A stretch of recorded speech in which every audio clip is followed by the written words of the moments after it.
ऐसी inspiring stories आपके सामने रखी जाए तो शायद आपको भी वो एक कॉन्फिडेंस आएगा जो आप करना चाहती हैं। आज हम लोग मिलने वाले हैं वंदना व्यास जी से, जो कला और नृत्य क्षेत्र में नेशनल्स 9 इनके नाम हैं, 1 इंटरनेशनल इनके नाम है, और इन्हें एक परफेक्ट एग्जाम्पल कहा जाता है। वो कोट जो आप हमेशा से सुनते हैं, कहते हैं ना कि age is just a number, इनके लिए तो वो एकदम फिट बैठता है वो example, because she is 54 plus and अब भी इतना चार्म है इनमें। एक डॉटर इन लॉ है इनके साथ, तो सोचिए कि कुछ भी करना हो तो वो डिज़ायर डिटर्मिनेशन जो है वो बहुत ज़रूरी है। चलिए इनके सफ़र के बारे में बात करते हैं और इनके बारे में बात करते हैं। वंदना मैम, फिर से एक बार बहुत बहुत वेलकम। Thank you. कला और नृत्य का क्षेत्र कहीं ना कहीं आप यहाँ पर बहुत अच्छे से काबिज हैं, लेकिन मैं आपको आपके बचपन में ले जाना चाहूँगी। उस दौर में क्या आपने कभी सोचा था कि ये क्षेत्र से आप जुड़ेंगी? नहीं, कभी ऐसा मैंने नहीं सोचा था। और मैं मारवाड़ी एक फैमिली से बिलोंग करती हूँ, तो हम बहुत खुले होते हुए भी उतने खुले हुए नहीं थे। मुझे नृत्य की शिक्षा दी जाती थी, लेकिन हमें एक स्टेज नहीं दिया जाता था। लेकिन मेरे मम्मी पापा फिर भी बहुत आगे मुझे ले जाना चाहते थे और मैं आगे आई भी। लेकिन मैंने कभी इतना सोचा नहीं था, जो कि जबकि हम कलकत्ता से बिलोंग करते हैं, सिटी ऑफ जॉय, तो हमारे खून में ही एक कला का भरा हुआ है नस नस में। तो उसके हिसाब से मैं काफ़ी बबली नाम है, तो काफ़ी चुलबुली थी बचपन से ही। तो मुझे बचपन में ही बेस्ट हेल्थ का अवार्ड मिला था। तब से मैं आगे बढ़ती गई, कुछ ना कुछ अवार्ड मिलता ही था, और मैंने उसी दिन से ही कुछ ना कुछ क्षेत्र में, कला में ऐसे करके अवार्ड लेते जा रही हूँ, बचपन से ही, नर्सरी से ही। अरे वाह, क्या बात है। लेकिन डांस के लिए आपने कब कदम रखा और आपने डांस को एक प्रोफेशन बनाने की कब सोची?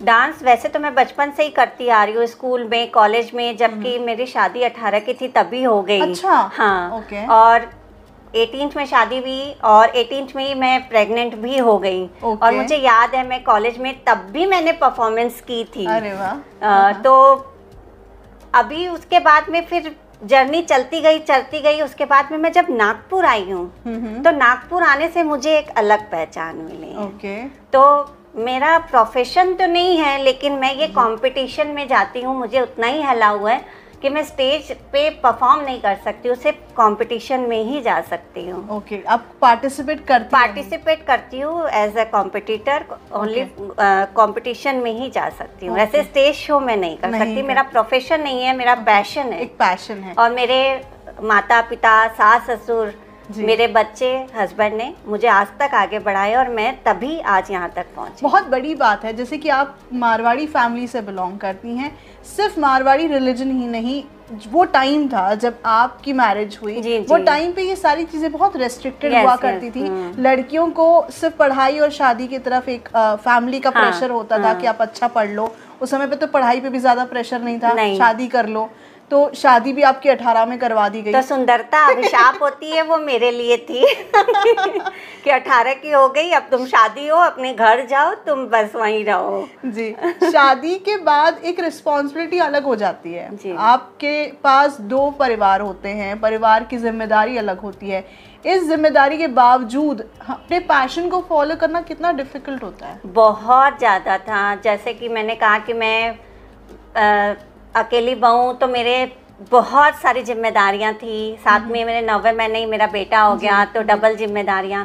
उसके बाद हम कलकत्ता से जब नागपुर आए, तो नागपुर में मेरी पहचान नागपुर ने एक अलग दी। अच्छा। तो उससे मैं कंपटीशन में जब आगे बढ़ने लगी, तो मेरे हस्बैंड ने एक ही बात कही कि तुम्हें अगर बैलेंस करके चलना है तो तुम्हें घर भी देखना होगा, माता पिता को भी देखना पड़ेगा, और तुम भी। तो ये बात मैंने गांठ बांध ली थी। तो मैं सुबह से उठती और अपना काम करके, फिर मैं JCI में भी हो गई थी, तो मैं जाती, काम करती, फिर आती, घर का काम करती, फिर डांस करती, फिर करती, मतलब पूरी जिम्मेदारियां, मैं चप्पल भी नहीं खुलती थी। और मैं चाहती हूँ कि ऐसे ही सब जिम्मेदारियां पूरी निभाते हुए आगे बढ़ो, तो आपको संतुष्टि भी मिलती है और कोई परेशानी भी नहीं होती है।